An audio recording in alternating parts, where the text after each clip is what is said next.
अब माधवजीलाई नै ल्याउने प्रयत्न चाहिँ तपाईहरुको अन्त्य भयो अब। तर माधवले नै अब स्वीकार्नु भयो भनेदेखि त्यो बेलामा पार्टीले विचार गर्छ। रहस्यमय लाग्दैन एमालेलाई शंका गर्दैन अब पार्टीले? कुनै रहस्य छैन। अब एमालेलाई कमजोर हुन दिनु हुँदैन। फेरि एकता हुन्छ अब कि माधव कमरेडले जे गर्नुभयो त्यो राष्ट्रिय स्वाधीनताको पक्षमा पनि भएन। एउटा रुख काट्नुहुन्न भने रुखमाथि त्यो प्लेन हिँड्या थाहा छैन। आफ्नै पार्टी र सरकार ध्वस्त गर्नेलाई मुख्यमन्त्री दिँदै पठाउँदै गर्नु न्याय हो त? यो फास्ट्याग बनाउने बेलामा फास्ट्यागलाई डुबाउने गरी आएको थियो। सेनाले दुईटा गल्ती गर्यो भने यो देश बाहिर जाँदैन। एयरपोर्ट बनाउन नदिने को बडो गम्भीर ढङ्गले म भन्छु केशव बरालले जिन्दगीमा तथ्यभन्दा बाहेक बोल्दैन। अदालत जानुहुन्छ मुद्दा हाल्नुहुन्छ अब?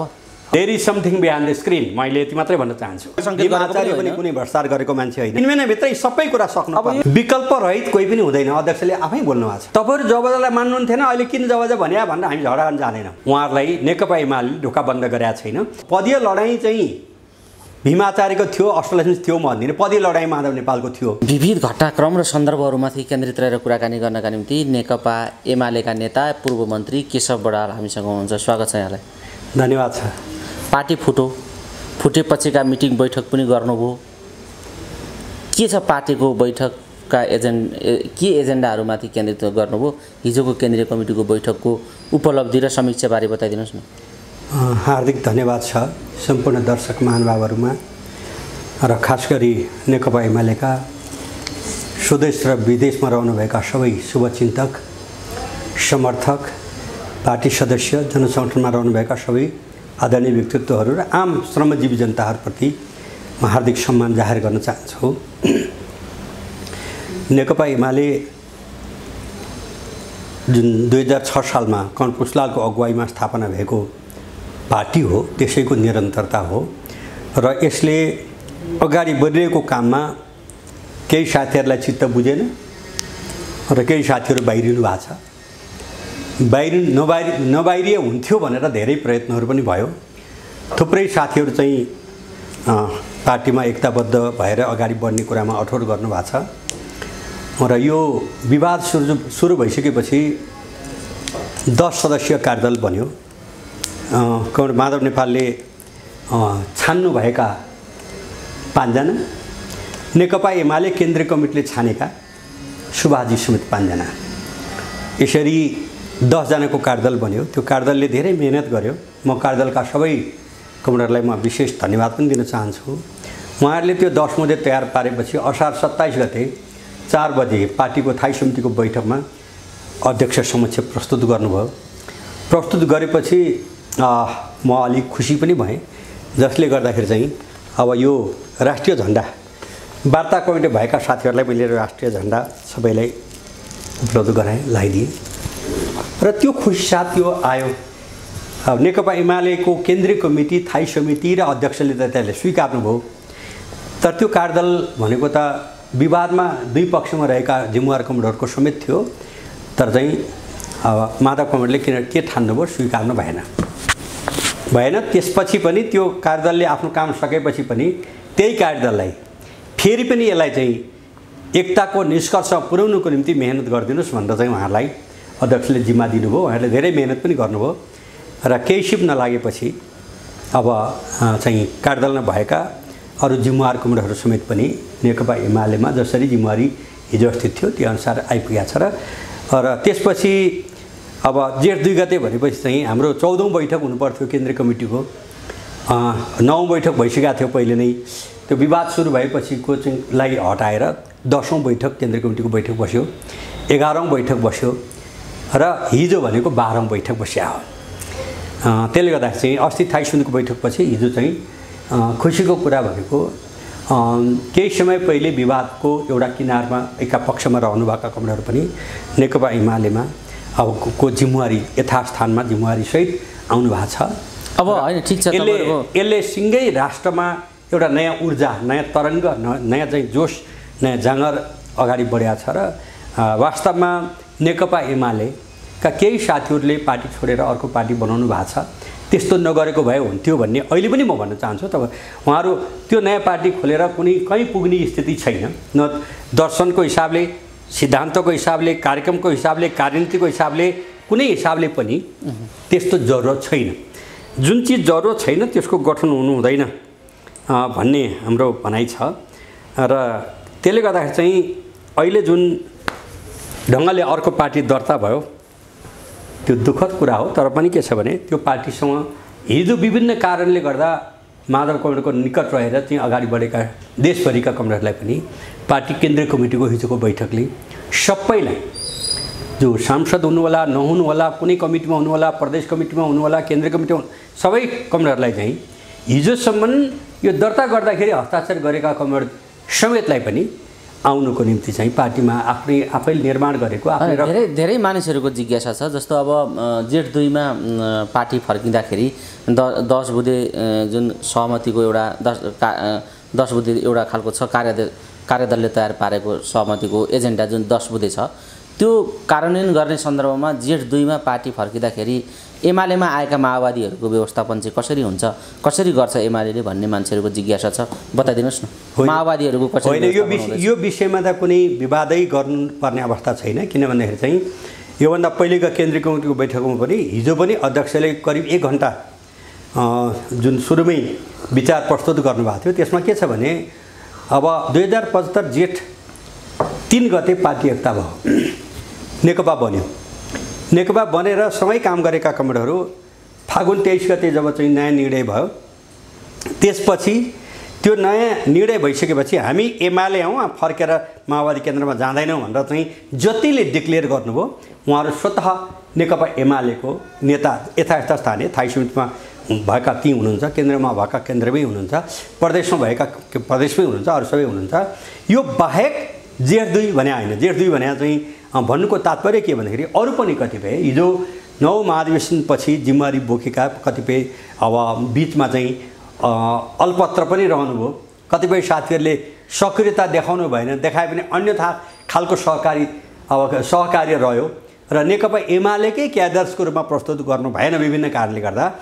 ती सबै साथीहरूको निम्ति हो र त्यसले गर्दा माओवादी केन्द्र चाहिँ र नेकपा एमाले बिचको एकता भएर सामेल भएका जति पनि हुनुहुन्छ त्यो ओडामा होला, त्यो प्रदेश पालिकामा होला, त्यो जिल्लामा होला, त्यो प्रदेशमा होला र केन्द्रमा होला, ती सबै चाहिँ नेकपा एमाले भइसक्नु भएको छ र एमालेको रूपमा चाहिँ उहाँहरूलाई लिनुपर्छ। त्यो सबै चिरा बुझिरहने पनि होइन, उहाँहरू सबै जिम्मेवार हुनुहुन्छ, यसले समस्या पर्दैन। ठ्याक्कै यो बारेमा सर्वसम्मति हिजो अब अस्ति नै पनि पास भइसक्यो, हिजोको बैठकले पनि र सर्वसम्मतिले यी सबै कुरालाई पास भइसकेको छ र त्यसमा धेरैले हिजो करिब 17-18 जना कमरेडहरूले आफ्ना विचार त्यो प्रस्ताव प्रस्तुत गरिसकेपछि 20-21 जना जतिले राख्नुभयो। सबैको के थियो भने एकताको स्पिड, सबै एकजना मान्छे पनि एमालेमा अब सामेल गर्नको निम्ति उदारतापूर्वक लिने र त्यसबारेमा उहाँ किन रहनुभयो, उहाँ किन रहनु भन्ने शब्द झुक्किएर पनि एक्लै पनि यस्ता शब्दहरू कहीँ कतै प्रयोग नहोस्, त्यसले मनोवैज्ञानिक अप्ठ्यारो बनाउँछ। होइन, जस्तो नि एउटा मान्छेहरूलाई लागेको जस्तो आफ्नै पार्टीको सरकार ढालेर जस्तो ओलीजीलाई घोडाबाट ओह्रालेर सडकमा लडाउने भूमिका निर्वाह गर्नुभएका माधव समूह भनेर चिनिएका साथीहरू रातारात चाहिँ ओलीजीका पार्टीमा ओलीजीको नेतृत्व स्वीकार्न सक्ने स्थितिमा कसरी पुग्नुभयो र माधवजीका अरू सबै टिमका ओलीजीलाई सरकारबाट ढाल्ने विपक्षीहरूलाई मतदान गर्न तयार हुने ती सबै अरू चाहिँ ठिक, आज एमालेमा लागेकाहरू माधवजीलाई उकासेर फर्किएकाहरू चाहिँ ठिक, माधव र रामकुमारी झाँक्रीहरू चाहिँ बेठिक भन्ने यस्तो खालको निष्कर्षमा एमाले कसरी पुग्यो बताइदिनुहोस् न। अब यो चाहिँ तपाईँले समग्र स्थिति नबुझ्दाखेरि तपाईँको ठाउँ भएको भए मैले पनि यसरी सोध्थेँ होला। समग्र बसेपछि यो कुरो होइन के हो त तपाईँले, म भन्दैछु यो परिस्थिति सिर्जनाको चाहिँ मूल श्रृङ्खलाबद्ध भन्न समय पुग्दैन तपाईँसँग पनि। छोटकरीमा बताइदिनुहोस्। छोटकरीमा भन्दाखेरि चाहिँ तपाईँले 2077 जेठ 31 गते केपी ओलीको नेतृत्वमा भएको सरकार नेकपा एमालेका अध्यक्षको पहलमा सबै राजनीतिक दलसँग संसदमा उपस्थित भएका सबै राजनीतिक दलसँग बृहत कुराकानी गरेर प्रत्येकलाई पर्सनल्ली पनि उहाँले कुरा गर्नुभएको छ। निर्णायक लिडर्सहरूलाई यसरी अगाडि बढिसकेपछि सर्वसम्मतिले अब जनजीवनको भाषामा चुच्चे नक्सा र डिटेलमा भन्दाखेरि अब लिब्याधुरादेखि लिएर लिपुलेक कालापानी समेतको चाहिँ नक्सा जब पास भयो त्यसपछि बसेको थाई समितिको बैठकमा जेठ 31 गते पास भयो। त्यसपछि असार 16 गतेको दिन प्रचण्ड कमरेडले एकदम उद्दण्ड उग्र ढङ्गले, मैले यो शब्द प्रयोग गर्नुपर्दा म खुसी छैन, तर उद्दण्ड उग्र ढङ्गले चाहिँ आजै प्रधानमन्त्री र पार्टी अध्यक्षबाट हट्नुपर्छ भनेर भन्नुभयो। भाषा आफ्नो आफ्नो हो। त्यसपछि माधवले त्यही भन्नुभयो, जेएनले त्यही भन्नुभयो, वामदेवले त्यही भन्नुभयो, नारायण काजीले त्यही भन्नुभयो। त्यो बेलामा के थियो भने कोर अफ द लिडरसिप भनेको चाहिँ 9 सदस्यीय सचिवालय थियो।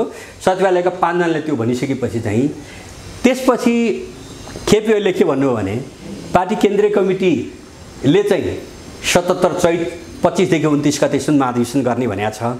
तपाईँहरू धेरै हतारिनु भएको बुझेँ मैले।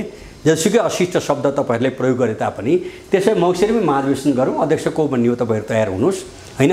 त्यसपछि अर्को आम चुनावपछि प्रधानमन्त्री को बन्ने हो आजदेखि नै आफूलाई इस्टाब्लिस गर्न लाग्नुहोस् भनेर उहाँ हिँड्नुभयो होइन। उहाँ हिँड्नुभयो। त्यसपछिबाट क्रमशः त्यो हुँदै हुँदै अब कार्तिक 28 गतेको जुन 19 पेजको चाहिँ अभियोग पत्र आदि इत्यादि हुँदै हुँदै र अब मङ्सिर 21 गतेको थाई समितिको बैठक 77 होइन बैठक पछि अब हिजो धेरै थाई समितिका 9 जना कमिटीहरू समेत सँगै बसेर हामीले सर्वसम्म निर्णय गऱ्यौँ र यसमा कुनै अगर मगर कुनै केही थिएन। त्यसले गर्दा चाहिँ यो परिस्थिति सिर्जना हुने मूल कारण के होला भन्ने कुरो चाहिँ विश्लेषण तपाईँहरूलाई नै छोड्दिएँ मैले कि जेठ 31 गते सूची नक्सा पास हुन्छ। त्यसपछि बसेको बैठकमा चाहिँ सचिवालयमा भएका 5 जना चाहिँ पार्टी अध्यक्ष र प्रधानमन्त्री दुईटैबाट हट्नुपर्छ भन्नुहुन्छ। अरू कुनै कारण त्यस्तो देखिँदैन भनेपछि there is something behind the screen. मैले यति मात्रै भन्न चाहन्छु।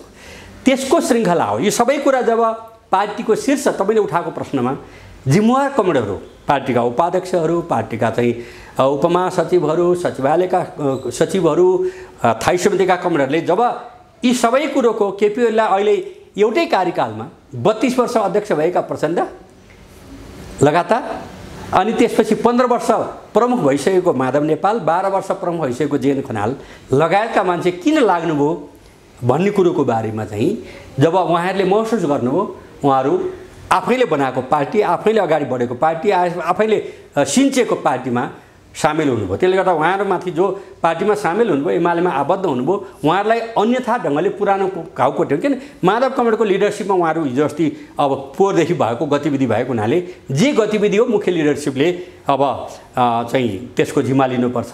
अरू कमरेडहरूले चाहिँ पार्टीको हितको निम्ति काम गर्न जिम्मा लिइसक्नु भएको छ। बडालजी ठ्याक्कै नि जस्तो धेरै मानिसहरूले के अपेक्षा गरेका थिए भने जस्तो नेकपा एमाले विभाजन भइसके पछाडि नेकपा एमालेको यो विभाजनको समीक्षा गर्ने सँगसँगै पार्टीको शुद्धिकरणका निम्ति पनि एमाले ठोस कदम उठाउनेछ भन्ने खालको जुन मानिसहरूको अपेक्षा थियो त्यो अपेक्षाकृत त हुन सकेन। पार्टीभित्रका कमी कमजोरीहरू, भ्रष्टाचारीहरू, अनियमितता गर्नेहरूदेखि लिएर यी समग्र घटनामा संलग्न भएका मानिसहरूलाई फुलमाला लाएर खुरुखुरु मुख्यमन्त्री बनाउँदै पठाउँदै विभिन्न ठाउँमा कतै बागमतीमा कतै 1 नम्बर प्रदेशमा माला लाउँदै पठाउँदै गर्नुभयो तपाईँहरूले। भनेपछि तपाईँहरूले माथि पनि त प्रश्न त उठेको छ नि त यो घटनाले होइन? होइन, तपाईँको यो प्रश्न दाइ अलिक करेक्सन गर्नुहोस्, यस्तो भन्नु हुँदैन।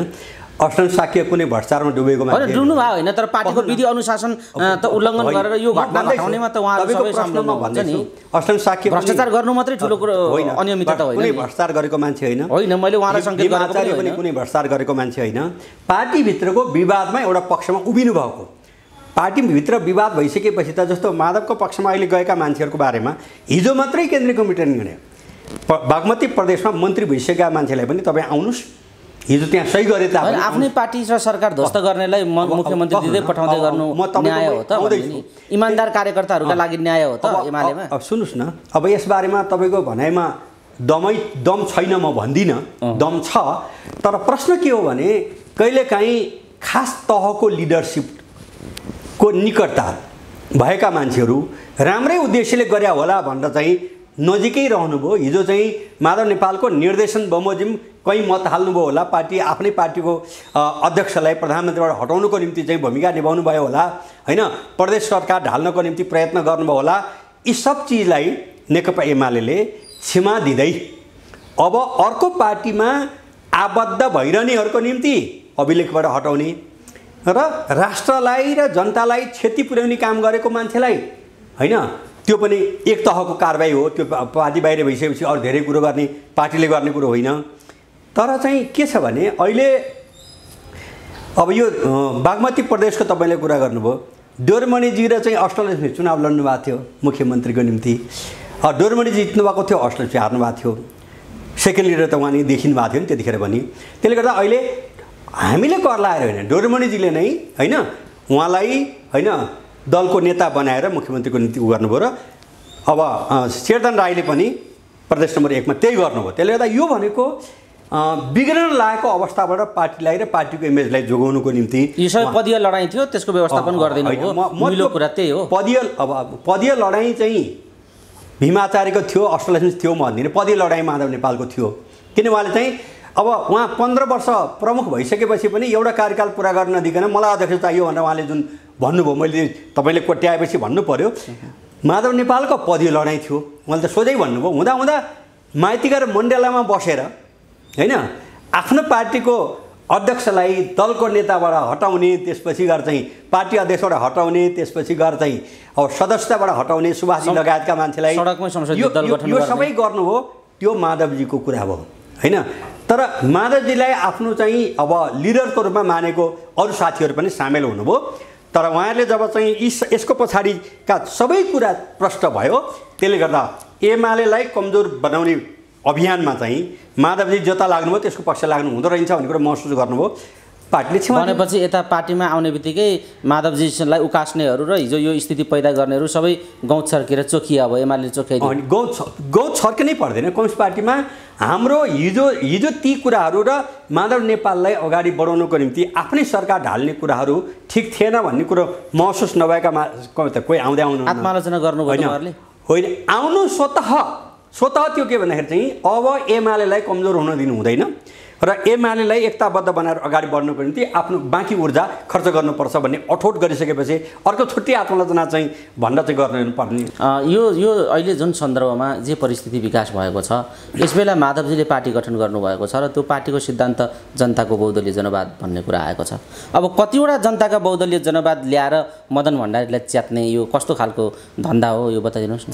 तपाईँहरू पनि मदन भण्डारीको विचार बोक्ने, माधवजी बोक्ने, भोलि अर्को तल गाउँमा अर्काले खोल्ला अर्को बोक्ने, यो सबैले कि मदन भण्डारीलाई यसरी नै बोकेर अगाडि बढाउने हो कि यो माधवजीहरूको सिद्धान्त र तपाईँहरूको सिद्धान्त मिल्दा मिल्दै किन पार्टी चाहिँ अलग हुनुपर्ने? होइन, यस्तो के हुन्छ भने फेरि एकता हुन्छ। अब जनताको बहुदलीय जनवादले एकता गर्छ न। मार्क्सवाद चाहिँ रोहितजीले पनि मान्नुहुन्छ, मार्क्सवाद मोहन विक्रमले मान्नुहुन्छ, मार्क्सवाद प्रचण्डले मान्छु भन्नुहुन्छ, नमाने पनि मान्छु भन्नुहुन्छ, माधव पनि भन्नुहुन्छ। त्यस्तै जबजलाई पनि म जबजलाई मान्छु भन्छ भने किन मान्छु भनिस् भनेर हामी झगडा गर्न जाँदैनौँ। तर प्रश्न के हो भने यहाँनिर तपाईँको प्रश्नको गुह्य कुरा, जतिखेर चाहिँ 5औं महाधिवेशनले जबजलाई अगाडि बढाउन थाल्यो, मैले तपाईँसँग पहिले पनि कुरा गरिसकेको छु कि जबज बारेमा जुन पुस्तिका प्रकाशित भएको थियो, वितरणमा रोक लगाउने माधवजीहरू हुनुहुन्थ्यो र त्यसको चाहिँ 1000 पुस्तिका बोकेर पत्रकार विजय पाण्डेलाई पहिलो कपी चाहिँ हातमा दिएर बागबजारमा थियो हाम्रो पार्टी कार्यालय, त्यहाँ दिएर चाहिँ वितरण गरेको 5औं महाधिवेशनभन्दा पहिले यो खालको हो। र अब त्यो जबजलाई अब जेएन खनालले त भोकलले विरोध गर्नुभयो, माधव चाहिँ भित्रभित्रै असहमति भए पनि उहाँले बाहिर विरोध गर्नुभएको थिएन। भनेपछि त्यता गएका आम रूपमा म सबै मान्छेलाई भन्दिनँ, आम रूपमा मोर देन 80% भनेको जबजलाई अस्वीकार गर्नेहरू जानुभएको छ। त्यसले गर्दा चाहिँ अब त्यसले गर्दा तर तपाईँहरू जबजलाई मान्नुहुन्थेन, अहिले किन जबज भने भनेर हामी झगडा गर्न जाँदैनौँ। तर वास्तवमा यो देशको कम्युनिस्ट आन्दोलनको मूल धार, मूल शक्ति, मूल अगुवाई गर्ने नेकपा एमाले हो। कमी कमजोरी हामी करेक्सन गर्दै जान्छौँ। हामीले जनताले, तपाईँहरूले, पत्रकारले भनेका कुरा सुन्दैनौँ भन्ने कुरो होइन। र यो देशको केवल कम्युनिस्ट पार्टीको मात्रै अगुवाई गर्ने पार्टी होइन यो भनेको राष्ट्रिय राजनीतिको चाहिँ मूल पार्टी नेकपा एमाले हो र लोकतन्त्र प्राप्तिको लडाइँमा सबभन्दा बढी योगदान गरेको पार्टी नेकपा एमाले हो। राष्ट्रिय स्वाधीनता, राष्ट्रिय एकता, राष्ट्रिय अखण्डता, सार्वभौमिकता र जनमा लोकतन्त्र स्थापित गर्ने अगुवाई गर्ने पार्टी पनि नेकपा एमाले हो। र भूमिहीन किसान लगायतका सम्पूर्ण श्रमजीवी जनताहरूको हक, अधिकार, इज्जत र स्वाभिमानलाई दरसित अगाडि बढाउने पार्टी पनि नेकपा एमाले हो। त्यसले गर्दा यी सब चिजमा सहमति राख्ने कमरेडहरू, साथीहरू, जनताहरू अहिले आज जुनसुकै पार्टीमा रहनु भएको भए पनि, माधवको पार्टीमा रहे पनि अथवा चाहिँ अरू कुनै पार्टीमा रहेको भए पनि उहाँहरूलाई नेकपा एमाले ढोका बन्द गरेका छैन र एमालेमा आउनुको निम्ति भन्छु। तर यो विषयमा यति चाहिँ मैले अलि छुते भए पनि भन्नु पर्ला कि माधव कमरेडले जे गर्नु हो त्यो राष्ट्रिय स्वाधीनताको पक्षमा पनि भएन राष्ट्रिय एकताको पक्षमा पनि होइन, राष्ट्रिय स्वाधीनताको पक्षमा नि होइन, राष्ट्रिय समृद्धिको पक्षमा नि होइन। मैले सुन्दैछु यो देशमा रेल बनाउनु हुँदैन हैन। अब उहाँले कुन दिन अब जस्तो पहिले पनि बोल्नु भएको थियो, मेरो सबभन्दा उहाँसँग आलोचना भएको त निजगढ एयरपोर्ट भनेको नेपालको र यो फास्ट ट्र्याक भनेको लाइफ लाइन हो, सिङ्गै देशको डेभलपमेन्टको लाइफ लाइन हो, संसारको एउटा विषयले गर्छ।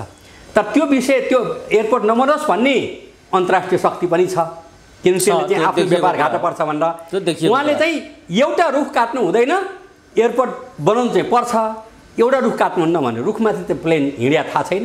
त्यसपछि अर्को केटाको नाउँ लिन्छु म हैन। अब यो विरोध खोजबडाले संसदमै त्यहाँ एउटा रुख काटियो भनेदेखि मेरो भने चाहिँ ए बाबा रुख रोक्नुपर्छ भने त म प्राकृतिक स्रोत साधन वातावरण समितिको रोजेर जिम्मा लिने मान्छे हो र यो देशमा हैन सामुदायिक वनको फाउन्डिङ ऐन बनाउने मान्छे हैन द्रोणप्रसाद आचार्य भित्र जानुभयो, उहाँ र म भएर 132 प्याराग्राफ प्रस्तुत गरेको मध्ये हैन। अब हाम्रो ढकालजी वनमन्त्री हुन्थ्यो 48 मा, त्यो बेलामा 65% हाम्रो प्रस्ताव जस्ता स्वीकृत भएर आएको छ। त्यसले गर्दा वीरमणि ढकालजी अहिले अमेरिकातिर हुनुहुन्छ। भन्दाखेरि चाहिँ प्रश्न के हो भने यो एउटा अरू कोही शक्ति पनि निजगढमा अन्तर्राष्ट्रिय तहको एयरपोर्ट भएपछि आफ्नो व्यापार बिग्रिन्छ, आफ्नो चाहिँ इत्यादि हुन्छ भन्ने थियो र उहाँहरू पनि त्यसको विरुद्धमा जुन बोल्नुभयो there is something behind the screen. मैले अघि नै भन्दैछु यो फास्ट ट्र्याक बनाउने बेलामा फास्ट ट्र्याकलाई डुबाउने गरी आएको थियो हैन। केपी ओलीभन्दा पहिले प्रधानमन्त्री पहिलोचोटि नभएको भए यो गइसकेको थियो र 2,77,00,000,000 नेपाललाई घाटा पर्ने गरी त्यो बाटो बनाउनु चाहिँ इन्डियाको एउटा कुनै ठेकेदारलाई दिएको थियो, जसले चाहिँ एक दिनमा 45,017वटा कार त्यहाँबाट छिरेन भने जतिवटा कम छिर्छ त्यसको चाहिँ 1558 रुपियाँको दरले नेपालले चाहिँ टोल ट्याक्स तिर्नुपर्छ, क्षतिपूर्ति तिर्नुपर्छ भन्ने सम्झौतामा हस्ताक्षर हुन लागेको ठाउँमा सुशीलजी भित्र जानुभयो, म धन्यवाद दिन्छु। त्यतिखेर त्यो समितिको संयोजकको हैसियतले चाहिँ विक्रम पाण्डेलाई पनि तपाईँले बेलामा सोध्नुभयो हुन्छ, हामी सबै भएर चाहिँ नेपाल आफैले बनाउने गरी केपी ओलीभन्दा पहिले प्रधानमन्त्री हुँदैखेरि 10 अर्ब बजेट छुट्याएर अहिले सेनाले बनाउँछ। ठिकै छ, सेनाले दुईवटा गल्ती गर्यो भने यो देश बाहिर जाँदैन, तर विदेशलाई दिन त्यो बन्न नदिने, एयरपोर्ट बन्न नदिने को बडो गम्भीर ढङ्गले म भन्छु जसले त्यसको विरोध गर्छ त्यो प्रकारान्तरले राष्ट्रद्रोहीहरूले विरोध गर्छन् त्यसलाई, किनकि यो राष्ट्रको चाहिँ लाइफ लाइन हो यो डेभलपमेन्टको निम्ति। ठिक छ, तपाईँले समग्रमा यो यस्तो खालको प्रवृत्ति विकास भयो पार्टीभित्र भन्ने खालको तपाईँले जोड दिनुभयो र माधवजीहरूले त्यसको नेतृत्व गर्नुभयो भन्ने तपाईँको आरोप छ। यो हुँदा मेरो आरोप होइन, उहाँहरूले बोलेको तथ्यलाई मैले राखिदिएको। अनि ठिक छ, तपाईँले त्यो आफ्नो तरिकाले दिनुभयो, नेकपा एमाले भएर एमालेको नेता हुनुको कारणले दिनुभयो, उहाँहरूले अर्को तरिकाले चिरफार गर्नु होला। यो कसले तर्क गर्ला कसले कुतर्क गर्ला त्यो आफ्नो ठाउँमा छ। बडालजी हामी बडालले जिन्दगीमा तथ्यभन्दा बाहेक बोल्दैन। कुराकानीको अन्तिम चरणमा छौँ, त यसरी विचार नमिलिसकेपछि र आफै गरी खान्छु भनेर पार्टी र मदन भण्डारी समेत बोकेर माधवजी अर्कातिर बाटो लागिसक्नुभयो, नेकपा एकीकृत समाजवादी बनाउनुभयो, पार्टीको नाम पनि कसले जुराइदियो भन्ने हल्ला पनि छ, त्यो आफ्नो ठाउँमा छ। तर यसरी आफ्नै तरिकाले अब म अघि बढ्छु भनेर सम्बन्ध विच्छेद गरेर हिँडिसक्नु भएका माधव नेपाललाई फेरि दुःख दिने काम तपाईँले किन गरेको, त्यो मुद्दा हाल्ने कुरा गरेर बताइदिनुहोस् न। अदालतमा मुद्दा हाल्न जानुपर्ने, फेरि हैरानी नै दिनुपर्ने यस्तो कारण एमाले कुरो के छ भने विधि प्रक्रिया बिग्रियो भनेर सबभन्दा बढी 5 हात उफ्रिनेहरूले विधि प्रक्रिया कति हदसम्म बिगार्न खोजेका रहेछन् भन्ने कुरो नेपाली जनतालाई जानकारी दिनको निम्ति, नेपाली जनताले थाहा पाउन् भन्नको निम्ति विधि प्रक्रिया बिगार्ने भनेर आरोप लगाउनेहरूले आफ्नो स्वार्थ अनुकूल गर्दाखेरि कति हदको चाहिँ अपराध गर्दा रहेछन्, सम्बन्धित निकायले पनि कति हदको अपराध गर्दा रहेछन् भनेर चाहिँ यो जुन हैन अब यो अनौठो खालको तरिकाले अनौठो ढङ्गले जुन बनेको सरकार र त्यो सरकारका चाहिँ घटकहरू छन् उनीहरूको वास्तविकता 3 करोड नेपाली जनता स्वदेश र विदेशमा रहेका नेपाली जनतालाई जानकारी दिनको निम्ति पनि त्यो अगाडि बढ्नु जरुरत थियो, त्यही भएर अगाडि बढ्यो। अदालत जानुहुन्छ, मुद्दा हाल्नुहुन्छ। अब हिजो पार्टीले त्यही निर्णय गरे, सर्वसम्मति गरेको निर्णय त्यही हो। अनि यो कारबाही गर्ने भनेको चाहिँ के हो? पार्टी छोडेर गइसके, पार्टी बनाइसके, अब कारबाही गर्ने भन्ने कुराको केही तुक छ? कुरो के छ भने होइन त्यसको हुन्छ नि त, मुख्य कुरो के छ भने हिजो चाहिँ चन्द्रगिरीमा गएर रिसोर्टमा गएर हस्ताक्षर गर्नेहरू पनि आउँछन्, गल्ती महसुस गरे भने धोका बन्द गर्नु हुँदैन भन्ने एउटा मान्यता हो हामीले पास गरेको। आउँछन् भने कमी महसुस गरेर आउँछन् भने ढोका बन्द गर्नु हुँदैन भन्ने एउटा कुरो भयो हैन। अब अर्को कुराहरू भनेको जो आउँदैनन् उहाँहरूको चाहिँ हाम्रो पार्टीको त अभिलेख हुन्छ नि त, क्लिक गर्दाखेरि तपाईँको नाउँ थिच्यो भनेदेखि चाहिँ त्यहाँ कहिले सहिष्णुता प्राप्त गरेको नम्बर कति हो सबै आउने सिस्टम छ नि त हाम्रो पार्टीको। त्यसले गर्दाखेरि चाहिँ जो आउँदैनन् अभिलेखबाट उहाँहरूको नाउँ हट्छ। अझै पनि केही दिन बाँकी छ हैन, उहाँहरू आउन सक्नुहुन्छ कि भन्ने हिसाबले हिजो त्यसरी निर्णय गरे हो र यो सर्वसम्मत निर्णय हो। अब माधवजीलाई नै ल्याउने प्रयत्न चाहिँ तपाईँहरूको अन्त्य भयो। अब माधवजी चाहिँ यसो हुन्छ, माधवजीले जुन उद्देश्यको निम्ति कसैको स्वार्थ पूर्ति गर्नको निम्ति उहाँले जुन गर्नुभयो त्यसबारेमा उहाँले आफ्नो अपराध स्वीकार गर्नुभयो भने त्यो चाहिँ अपराधै हो र अपराध किन अरू बाँकी त माधवकोलाई धुरी बनाएर जानुभएको हो। तर माधवले नै अब स्वीकार्नुभयो भनेदेखि त्यो बेलामा पार्टीले विचार गर्छ। मैले यतिकै भनेपछि अब एमाले अर्ली महाधिवेशनमा जाने भयो। अब अनि त्यो त हिजो हाम्रो चाहिँ 6743वटा वडा अधिवेशन, 753वटा पालिका अधिवेशन र विधान अधिवेशन त्यो महाधिवेशनमा पहिले गर्नै पर्ने र महाधिवेशन मक्सिरमा गर्ने कुरो त तिथिमिति तोकिया छ र 3 महिनाभित्रै सबै कुरा सक्नु पर्ने। अब यो सक्दा नि एउटा कुरा तपाईँलाई जिज्ञासा राखिहालौँ, तपाईँ त ओलीजीसँग अलि निकट पनि हुनुहुन्छ, म एमालेको कार्यकर्ता पनि, एमालेको कार्यकर्ता नेता पनि हुनुहुन्छ। अब ओलीजीले सक्रिय राजनीति बिसाउनुहुन्छ कि गरिराख्नुहुन्छ? के छ ओलीजीको मनोविज्ञान, के बुझ्नु भएको छ बताइनुहोस् त?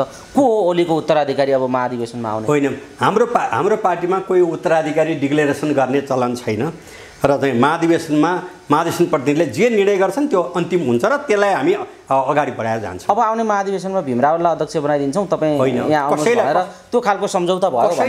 कसैलाई कुनै पनि सम्झौता हुने कुरो पनि हुँदैन, गरेर त्यही हुन्छ भन्ने पनि होइन। त्यसले गर्दा चाहिँ महाधिवेशन प्रतिनिधिहरूले जे फैसला गर्छन् हाम्रो पार्टीमा त्यही अगाडि। भनेपछि भीमरावलाई अध्यक्ष बनाउने शर्तमा यो एकता गरिएको होइन? सुन्नुहोस् न, कसैलाई केही बनाउने भनेर शर्तमा यो टुङ्गो भएको होइन। तर यो पार्टीलाई दह्रो बनाउनुको निम्ति हामी पनि योगदान गर्छौँ र हामी सामेल भएर काम गर्छौँ भनेर चाहिँ ओलीजीको सक्रिय राजनीतिबाट अब उहाँ आराम लिनुहुन्छ कि गर्नुहुन्छ महाधिवेशनमा अध्यक्षमा उम्मेदवारी दिनुहुन्छ? यस्तो छ, अब कुनै पनि व्यक्ति उहाँले भन्नुभएको छ होइन, विकल्प रहित कोही पनि हुँदैन, अध्यक्षले आफै बोल्नुभएको छ। तपाईँले छुट्टै चिन्ता लिएर सोध्नै पर्दैन, विकल्प रहित हुँदैन।